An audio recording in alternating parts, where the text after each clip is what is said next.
Welcome back, everyone, for another deep dive. And today, we're going to be looking at a blog post Okay. from keonmeng.org. It's titled, Notes on Gardening, Part 452. Does overwatering cause leggy growth?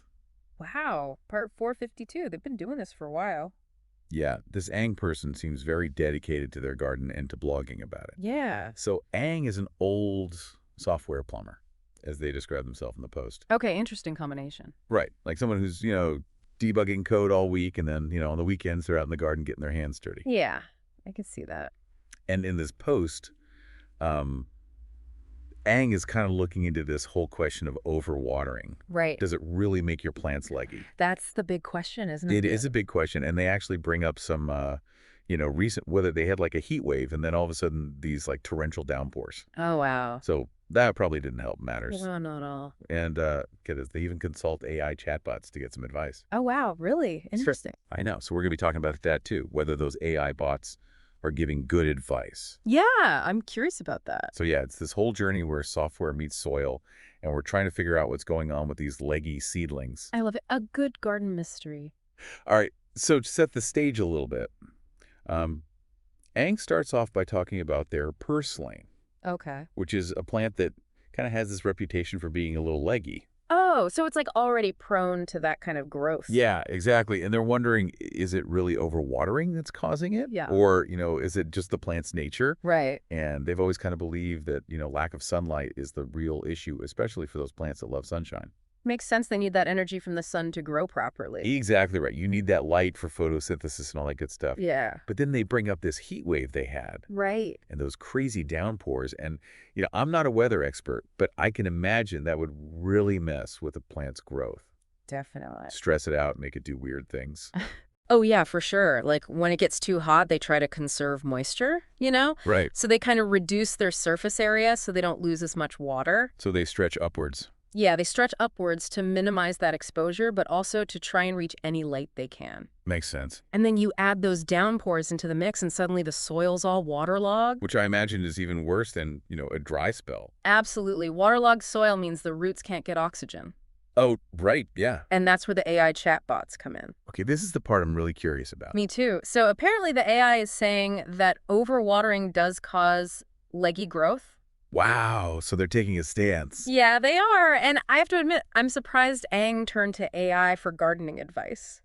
I know. It's very 2025, isn't it? It is, but it makes you wonder, how much can we trust these AI when it comes to something as complex as a living plant? Right. Because you can feed an AI tons of data, You can. but is it the right data?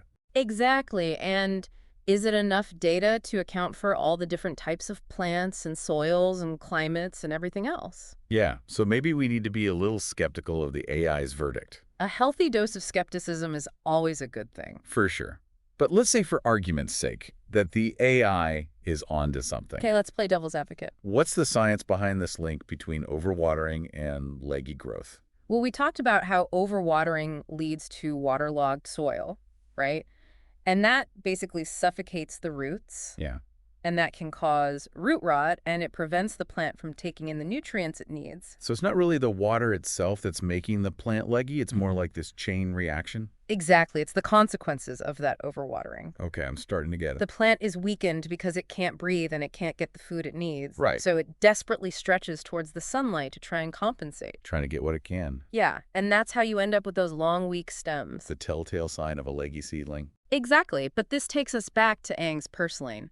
And that initial question, is it leggy because of overwatering or because it's just naturally that way? Right. Good point. And that's where their observations about microclimates come in. Oh, yes, microclimates. That's where things get really interesting. It's like we've got a whole other layer to this mystery. Me too. Microclimate intrigue. I like it. Me too. It's like we're in a garden noir. Right, with our leggy purslane suspect. Exactly. And we've got all these possible culprits, the overwatering, the lack of sun, crazy weather. Even some shady AI advice. But these microclimates, those might be the key to cracking this case wide open. Yeah, microclimate, they can be so fascinating the way they create these like little pockets of variation within a garden. It's like having different climate zones right there in your backyard. It is, it really is. So even if Aang isn't like purposely overwatering their purslane, maybe the spot where it's planted. Right. It's like experiencing conditions that are kind of mimicking overwatering. That's a good point.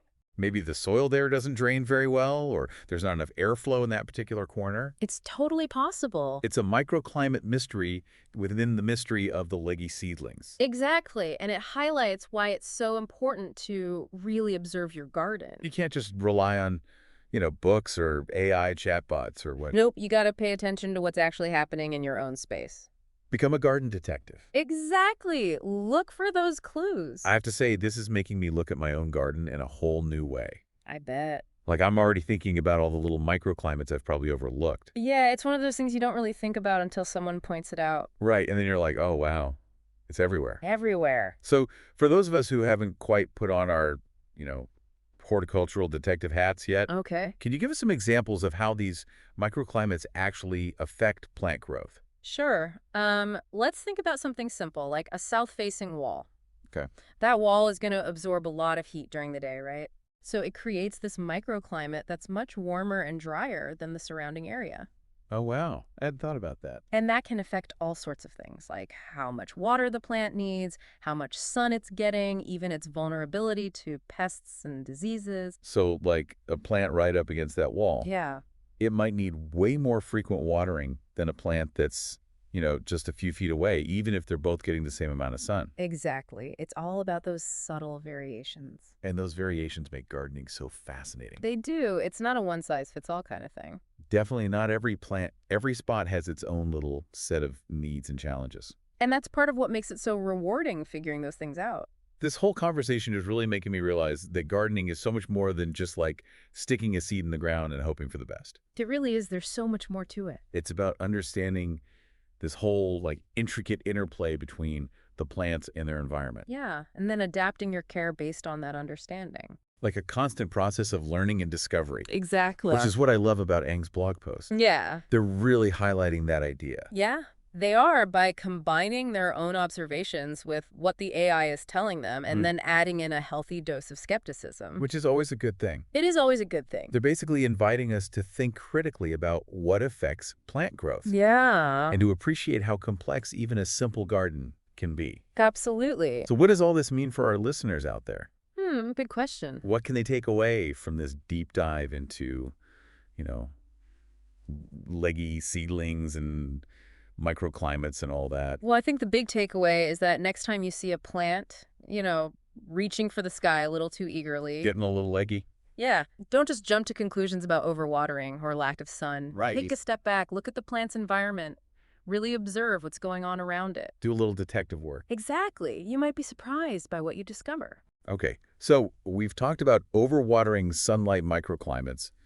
Is there anything else we might be missing in this whole leggy seedling puzzle? As I was thinking about Ang's post, something they mentioned really struck me. Oh, yeah. What was that? Well, they talked about how they've been a little less active in the garden lately because of some, house painting and a few injuries and even being sick. Yeah, it sounded like life got in the way. It did, and it made me wonder what if those things are indirectly affecting the plants too? That's interesting. You mean like maybe Ang hasn't been able to give them as much care as usual? Exactly, like fertilizing regularly or being as vigilant about pests. It's a good point. Yeah. We've been so focused on the environmental factors that we kind of forgot about the human element. Yeah, it's all connected, isn't it? A change in one area can have these ripple effects. So what are some other things besides, the things we've already talked about that could cause seedlings to get leggy? Well, temperature fluctuations can be a big one.